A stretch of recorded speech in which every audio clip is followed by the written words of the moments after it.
예, 이제 8장 자료 말씀을 또 들어갑니다. 예,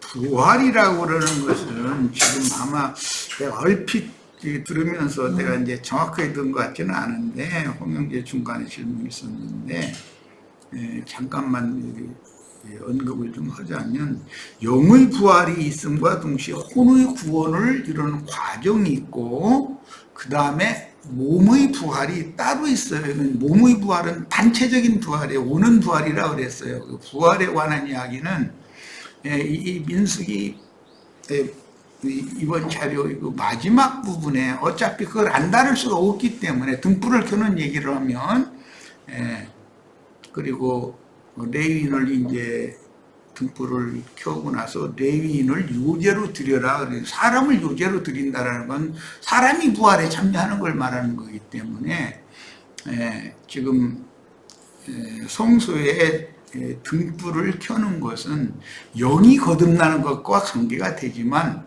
사람이 요제로 드려진다라는 것은 이것은 단체적인, 즉 데살로니가서에 나오는 자들이 거기서는 자들이 함께 이제 부활하는 걸 말하는 것이라, 그 부활은 두 단계가 있어요. 그러니까 그건 그때 다루면 아마 이런저런 질문 그런 것이 없을 거라고 믿어요. 자, 이제 말씀 들어갑니다. 사람 속에 지어주신 영은 성소를 밝히는 등에 불을 켜는 등잔에 대한, 실제는 성소의 등잔이라는 것은 사람들의, 구속받은 사람들의 영을 상징한다라는 말이에요. 그래서 성소를 밝히는 등에 불을 켜는 등잔은 구속받은 사람의 영을 말한다. 등잔에 불이 켜지면 등인 혼에, 등잔과 혼은 뗄래야 뗄 수 없는 관계가 있죠. 등이 있어도 안에 등잔이 없으면 그건 등이 아니죠. 그냥 필요 없는 어떤 그릇에 지나지 않죠. 그런데 등 안에 등잔이 있고 등잔에 불이 밝혀지지 않으면 등잔의 효능이나 등의 효능은 없는 거죠. 불이 켜져야 되는 것이니까. 등잔에 불이 켜지면 혼의 반사에서 사람의 마음, 이제 주로는 이제 그 생각이 밝아지는 거예요. 그래서 육의 생각이 영의 생각으로 이렇게 바꿔지는 것으로 영적 적용이 되는 거예요.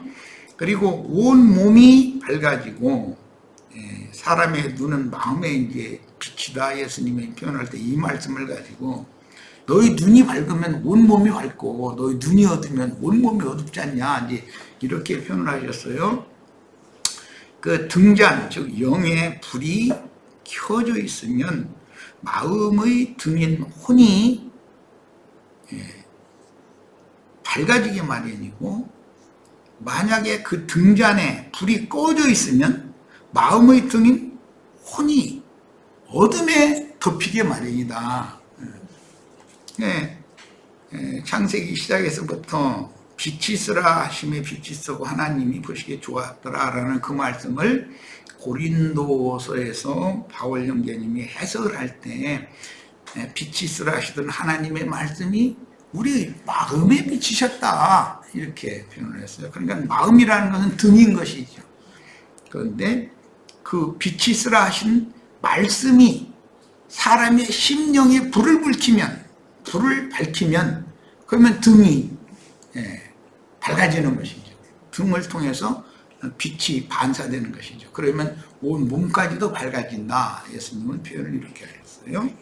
자, 그 다음에 등잔에 불을 켜는 영원한 대제사장은 그리스도의 그 영이므로 인자로 세상에 오셔서 구속을 이룬 후에 죽은 영을 살리는 그 영이 되어 믿는 사람의 영에 재림하여 임재하시면 등불이 켜진 사람이요 영생하는 새 생명을 얻은 새 사람이다.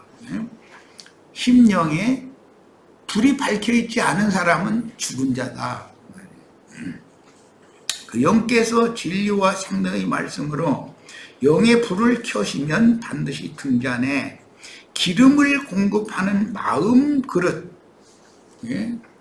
영이라고 하는 그릇만 있는 것이 아니라 마음 그릇을 별도로 하나님이 지어놓은 것은 마음 그릇에 기름을 충분히 항상 준비를 해야 된다는 거예요. 그래서 그 등잔에 기름이 항상 공급이 돼야 돼요. 공급이 돼야만 등잔의 그 기름과 등불을 밝히는 그 중간 사이에 심지라는 것이 있죠. 그 심지를 통해서 기름을 빨아 올려 가지고 등잔에 불이 꺼지지 않고 계속 켜 있을 수가 있는 거예요. 이런 관계를 잘 이제 생각을 하셔야 되겠어요. 그 다음에 엘리 제사장 때 성소의 등불은 겨우 빛을 내지만 아직 꺼지지는 않았다 그랬어요. 그러니까 등불이 아직 꺼지지는 않았다는 것은 사무엘이라고 하는 어린 아이를 통해서 겨우 등불이, 이스라엘의 등불이 지금 유지되고 있다, 그런 뜻인 거죠. 그래서 어린 사무엘이 등의 불을 밝히지 못했다면 성소의 불이 완전히 꺼질 위험에 처해 있었는데, 엘리 제사장은 둔했죠. 그 말은 무슨 뜻이에요? 영이 가려져 있는 상태였었다.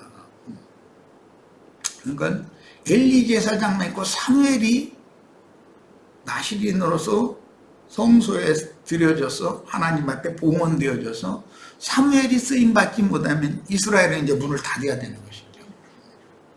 그러나 하나님은 그렇게 하시지 않았다는 거예요.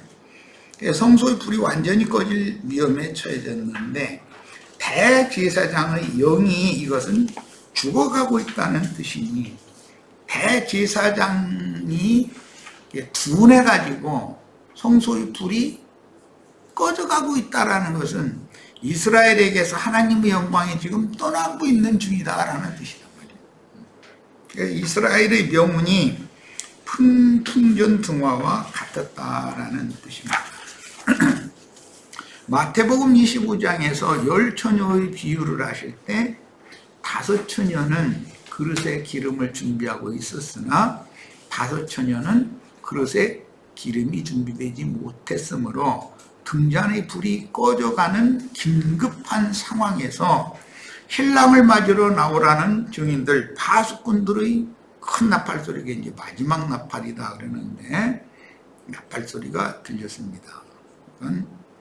하나님께서는 때와 기한을 정해서 그분의 목적을 위하여 우주를 경영하시고 교회를 경영하시기 때문에 그게 두 바퀴가 수레바퀴가 굴러간다라는 걸 이미 말씀 나눴어요.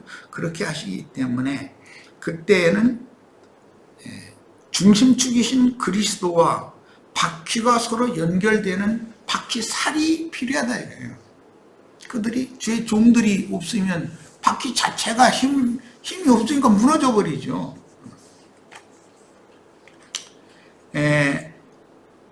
등잔대의 제작법은 이러하니 곧 금을 쳐서 만든 것인데 밑판에서 그 꽃까지 쳐서 만든 것이라 모세가 여호와께서 자기에게 보신 식양을 따라 양식을 따라 무형을 따라 이제 여러 가지로 번역됐어요. 이 등잔대를 만들었더라.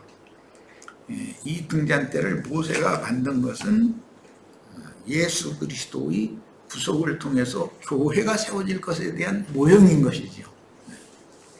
7 금 등대에 관한 말씀은 성경 여러 곳에 반복되는데 등대에 관한 계시는 특히 출애굽기 25장, 그 다음에 등대 제작은 37장, 등대 제작의 완성은 40장, 그래서 출애굽기에 이게 자세하게 기록이 되었어요. 우리는 지금 출애굽기를 하지 않고 바로 민수기로 왔지만, 레위기를 하고 민수기로 왔지만, 이건 여러 번 말씀을 이제 다른 성경을 인용할 때 같이 읽고 말씀을 나눴어요. 그다음에 등대에 소용되는 기름에 관해서는 어제 우리 홍영재님이 감람유, 그 상등품, 감람유라는 것은 성소에서 등불을 밝히는, 왜냐하면 성소에서 등불을 밝히는 그건 상등유, 즉 그름이 나지 않는 상등품 기름이어야 되는 거죠. 왜냐하면 네 겹의 덮개가 이렇게 가려져 있는 그곳에는 만약에 거기서 그름이 만약에 많이 나는 그런 불량품 기름을 사용한다면 성소가 어두워지는 거잖아요. 근데 그런 것은 복음의 제사장들이 말씀을 부지런히 가르쳐도 상등품 기름, 예수 그리스도의 그 영을 흘러내보내는 가르침이 아니면 섞인 기름, 세상사의 무슨 세상 지식이나 신학 지식이나 이런 걸 갖고 자꾸 성도들에게 소위 말하는 설교를 하면 성도들의 마음에 그름 때문에 어두워지게 마련이죠. 그럼 제사를 할 수가 없죠. 하나님 받을 수도 없고. 자, 그러므로 일곱 금등대는 계시록에서 아시아에 있는 일곱 교회들로 나타나고, 일곱 교회의 사자들은 일곱 별들로 상징되는데, 반대로 세속화되고 타락한 세상 교계인 많은 물 위에 앉은 큰 음녀, 곧 큰 성 바벨론의 왕족들인 음녀의 일곱 머리가 계시되므로 우리는 어떤 교회에서 어떻게 신앙생활을 추구하다가 어떻게 신앙의 인생을 마감을 하고 주님께 데려감을 받을 것인가, 이거에서 바로 천상세계로, 이미 천상세계에 있는 사람들이기 때문에 이 생을 떠났다고 해서 또 천상세계로 올라가고 물질계의 그런 어떤 공간 이동을 말하는 것이 아니다 이거냐. 이거는 사후세계라는 것은 비물질 세계이기 때문에 이거에 대한 명백한 이해와 구분이 필요한 거예요. 그래서 거듭난 영은 하나님의 경륜에 따라서 이 생을 떠나도 여전히 그 영 안에 계속 있는 거예요. 뿐만 아니라 하나님의 경륜에 따른 오는 부활의 때에 부활 승천한다고 할 때 물질적인 어떤 물질계의 공간 이동을 하는 얘기가 아니다. 이것은 가장 높으시고 지고하시고 가장 권위가 있는 하나님의 세계에, 거기에서 영만이 아니라 그가 교회 생활 동안에 이룬 혼까지도 함께 영혼이 이제 온전한 새 세계에 들어가서 영생을 누릴 수 있을 것인지를 오는 부활 때, 그리스도의 심판 때에서 거기서 결정받는다. 그런 걸 금갈 때 측량이다. 이렇게 표현을 해요. 그때를 계시록 19장에서는 어린 양의 혼인 기약이 이르렀고, 신부가 자기를 단장했으니, 준비했으니까 어떻게 준비했느냐, 그 신부가 입을 희고 고운 세마포 옷을 다 갖춰 입었다는 거예요. 그것은 새 몸을 입었다라는 말이에요. 그래서 영원한 세계로, 하나님의 세계로 이제는 완전히 힘을 가는 거예요. 이제 그때는. 지금 현재는 약혼의 기간이고 때와 기한이 정해져 있어서 이방의 충만함이 차기까지는 이 생에서 자기의 일을 마치고 하나님의 경륜에 의한 충만한 수가 찰 때까지는 음부낙원으로 가서 거기에서 잔다 또는 쉰다, 자기 일을 마치고 쉰다 이렇게 표현을 했는데, 거기서 쉬다가 거기에서 음부낙원이라는 것도 아버지의 품이 있단 말이에요. 아브라함, 아버지 하나님의 품에서 쉬는 거예요. 그러니까 이 생에서 이미 하나님 아버지의 자녀가 된 사람은 이미 가장 높고 권위가 있는 그분 안에 이미 있는 거예요. 그 사람이 공간 이동을 해서 어디로 갔다가 또 지상으로 왔다가 지하로 내려갔다 이렇게 하는 공간 이동을 한다는 말이 아니다라는 거예요. 이것은 거긴 비물질 세계예요. 이것은 영의 세계이기 때문에 늘 일단 이 생에서 하나님이 나의 영원한 거처가 되었으면 나는 상황이 어떻게 바꿔지든지, 예를 들어 이 육신의 장막을 벗든지 아니면 이 생이 있든지 영원히 하나님이 나의 영원한 거처로 그냥 되어 있어야 되는 거예요. 이게 요동이 되면 안 되는 거예요. 자, 그 다음에 일곱 금 등대는 계시록에서는 아시아에 있는 일곱 교회들로 나타나며 일곱 교회의 사자들은 일곱 별들로 상징되는데, 이것은 바퀴에서는 바퀴살이죠. 일곱 별들은. 반대로 세속화되고 타락한 세상 교계인 많은 물 위에 앉은 큰 음녀인 큰 성 바벨론의 왕족들인 음녀의 일곱 머리가 계시되므로 우리는 어떤 교회에서 신앙을 마칠 것인지를 지금 현재 결정을 해야 되는 거예요. 이것은 믿음의 문제다. 그 다음에 하나님의 이름, 하늘의 하나님께로부터 내려오는 거룩한 성 예루살렘의 이름, 어린 양의 새 이름이 기록된 성도들로 신이 세우신 그리스도의 몸인 하늘에 기록한 장자들의 교회와 참남된 이름, 짐승들의 이름이 기록된 짐승의 몸인 세상 교계에 대한 분명한 이상을 깨닫게 해주시는 하나님의 음성을 구약성경에는 모세가 들었다 그랬는데, 이것은 예수님이 아버지의 말씀, 아버지의 가르침을 가지고 와서 예수님을 통해서 대언하셨고 그 영을 통해서 증인들이 지금 대언을 또 하는 중이란 말이에요. 단체적으로. 그러면 하나님의 음성을 우리가 들어야 되는 것이죠. 이것은 계시될 믿음의 말씀을 들을 귀가 열려야 된다. 그 말은 영이 거듭났어야 된다라는 말과 같은 뜻이에요. 음성을 듣고 계시를 받는 것은 참으로 중요합니다. 출애굽기 25장과 민수기 8장 본문을 비교해 보면, 왜냐하면 등잔대가 있고 일곱 등이 있으니까, 출애굽기에는 등에 불을 켜는 얘기는 없는 민수기에 오늘 이제 등에 아론이 들어가서 불을 켜는 얘기를 했어요. 이것은 예수 그리스도의 성령께서 형제 자매님들의 심령에 들어오셔서 그 심령에 불을 밝혀주시는 것을 상징하는 것이다라는 건 아까 조금 전에 말씀 나눴어요.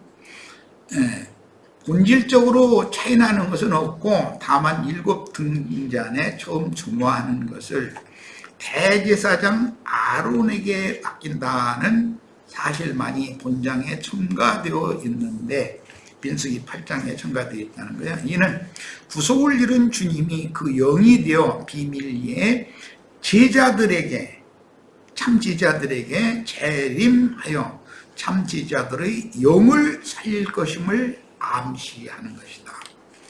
그 영이 되신 주님은 죽은 영을 살리기 위해 제자들의 영에 불을 붙이고 영이 살아나면 생명의 빛을 반사하는 등인 혼이 밝아짐으로 복음을 영으로 듣고 마음에 믿어진 사람, 즉 구속하신 사람의 내면은 참 빛이신 진리와 생명의 성령께서 임재하시는 처소가 되며,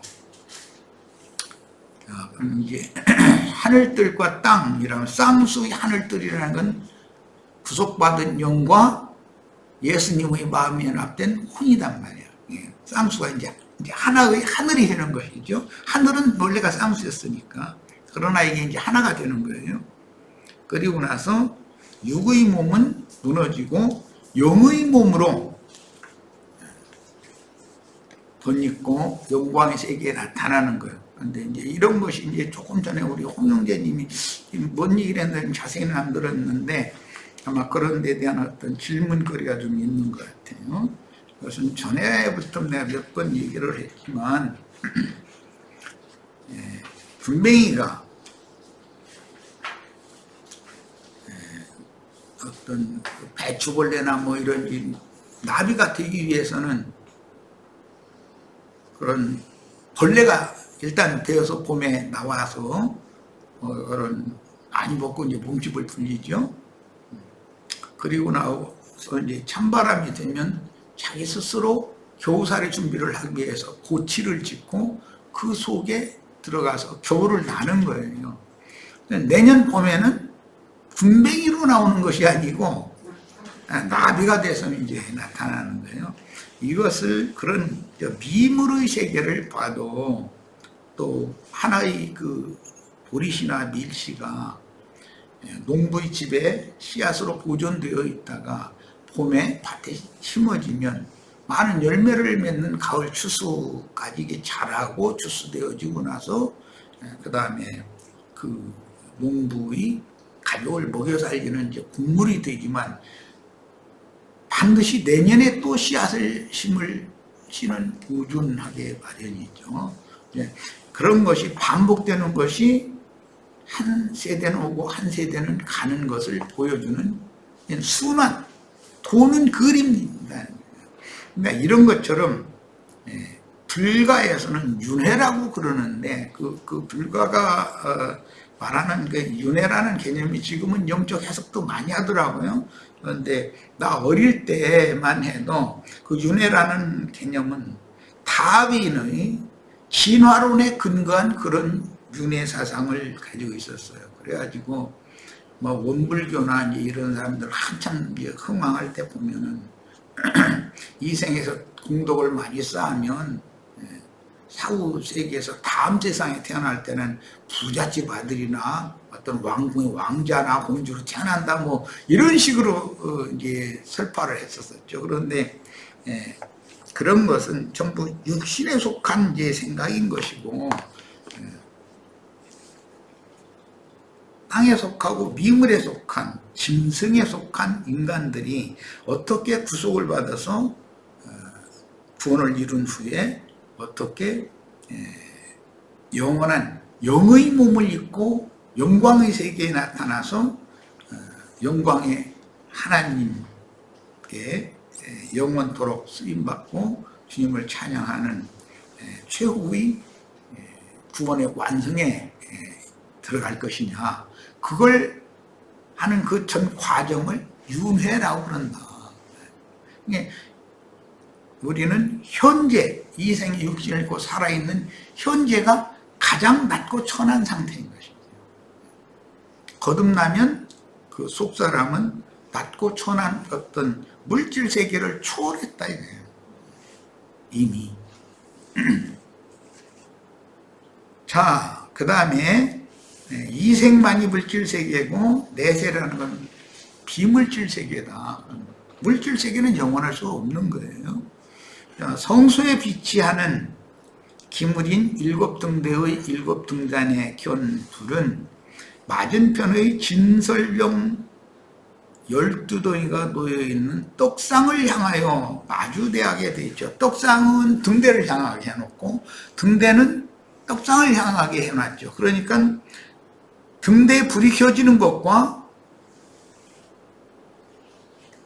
거룩한 떡이 어떻게 그 거룩한 이제 떡인 말씀인데 그 거룩한 말씀을 사람이 어떻게 받아들이고 자기 것으로 취하느냐의 문제와 자기 속의 심령에 불이 켜지느냐의 문제는 상관관계가 있다는 걸 알 수가 있는 것이죠.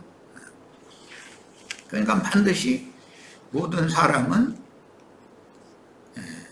주님께서 세우신 7등대로 상징되어지는 교회 모임에 참여해서 말씀을 가르치는 받아야 된다.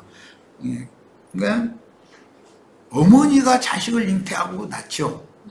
그 우주 만물의 표상적인 이치도 그렇잖아요. 아버지는 다만 씨를 어머니 태 심을 뿐이지 아버지가 사실은 잉태하고 낳는 건 아니잖아요. 결국은 교회를 통해서 사람들을 불러 모아서 불신자들이 들어와도 이제 고린도전서 14장에 보면 교회라는 건 믿는 이들만 모이는 것이 아니죠. 믿지 않는 자들이 너희 중에 들어와서 너희가 다 방언만 하고 있고 두세 마디 말로 사람들을 깨우치는 말을 해주지 않는다면 사람들이 다 교회에 들어온 불신세계에서 처음에 이제 전도받아 온 사람들 얘기죠. 그들이 너희를 다 미친놈들이라고 미쳤다 하지 않겠냐 이랬어요. 그러니까 교회라는 것은 다 믿는 이들만 있는 상태는 아니에요. 항상 전도를 해야 되는 거예요. 이건 표상이에요. 그러니까 이제 이것은 어머니는 잉태하고 해산할 의무가 있다. 교회라는 것은 전도를 할 의무가 있는 거예요. 자, 그래서 등불이 떡상을 비추게 하신 목적은 말씀을 가르쳐야 할 복음의 제사장인 장로와 집사들의 그 사역이 곧 율법 제사 행위이며 집회 이런 교회 모임이며 이것은 떡상의 모임 성도를 비추도록 하신 목적은 참빛 생명의 빛 예수 그리스도를 영으로 깨달아 알므로 영생하는 빛의 자녀들이 되게 하려는 것입니다. 교회는 생명을 번식시킬 의무가 있는 것이죠. 그래서 히브리인들은 어떤 남편에게 어느 가문에 혼인을 했는데 자식을 낳지 못하면 그게 가장 부끄러운 일이었어요. 쫓아내도 할 말이 없었어요. 교회라는 것은 반드시 전도를 꼭 해야 될 의무가 있어요. 등대의 불빛이 맞은편 떡상의 떡을 통해서 반사하여 성소를 밝히는 그림은 생명의 빛 근원인 예수 그리스도의 그 영이며 그 영의 말씀이 진설되는 교회 모임들을 통해서 신자들의 영과 마음을 밝혀준다. 영과 마음을 밝혀준다는 뜻은 믿는 이들의 영에 성령께서 오셔서 불을 켜주신다. 그 말이에요. 그러면 마음이 밝아지게 된다는 거예요. 영적인 사람이 된다라고 이렇게도 표현을 하죠. 자, 쳐서 만든 금등대는 인자로 세상에 오셔서 하나님께 매를 맞아 영원한 구원의 근원이 되신 그 영이신 그리스도의 영적인 생몸이므로 주님은 중앙의 줄기, 양쪽에 세 가지들이 있고 중심에 중심나무가 있죠. 양쪽에는 가지들이 있어요. 그렇게 해가지고 실제 이제 살구꽃 형상의 그 등은 7 등이 이렇게 켜지도록 그렇게 되어 있죠.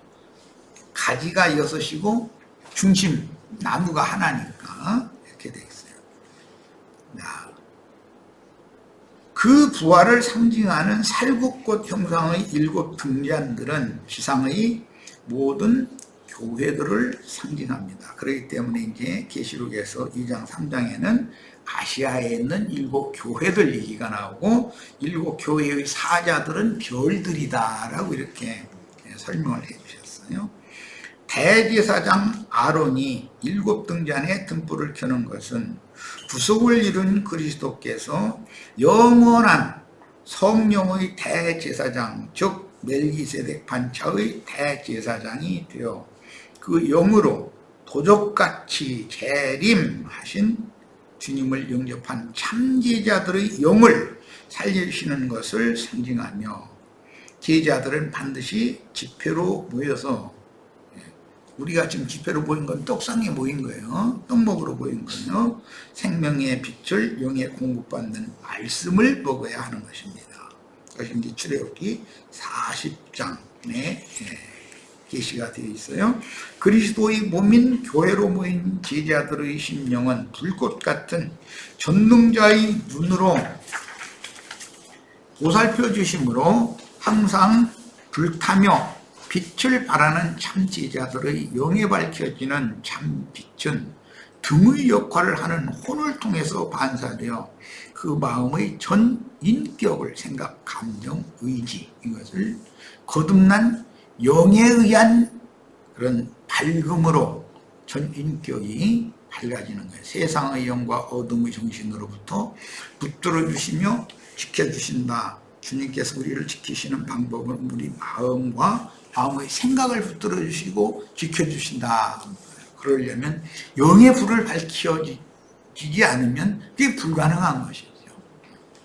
그러므로 등대에 불을 붙여 떡상을 비추게 하신 것은 또한 자기 백성 이스라엘을 항상 불꽃 같은 눈으로 보살피시는 하나님의 보호하심과 은혜를 상징한다. 이건 시작 말씀에서 이미 말씀 나눈 거예요.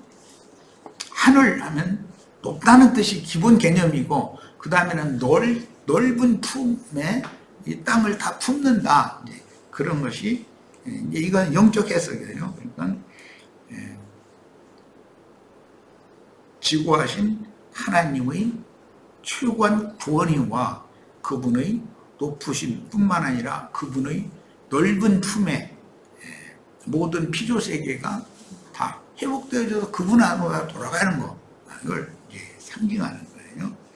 자, 4절입니다. 이 등대의 제작법은 이러한, 이건 출애굽기 25장에 이미 말씀이 나온 건데, 곧 금을 쳐서 만든 것인데 밑판에서 그 꽃까지 쳐서 만든 것이라.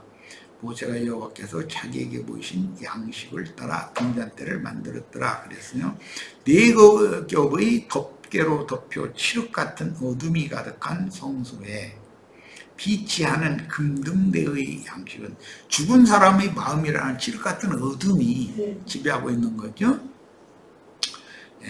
출애굽기에 이게 다 제작법이 나오고, 그다음에 이제 봉헌하는 말씀이 나오고, 어디에 설치할 것, 이런 말씀이 다 나왔죠. 출애굽기에 있는 말씀이죠.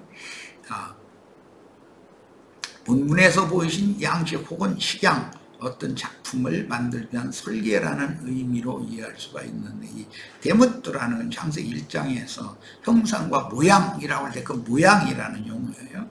이 용어는 모형이라는 뜻이니 모형, 그리스도에 대한 모형이 있는 것이죠.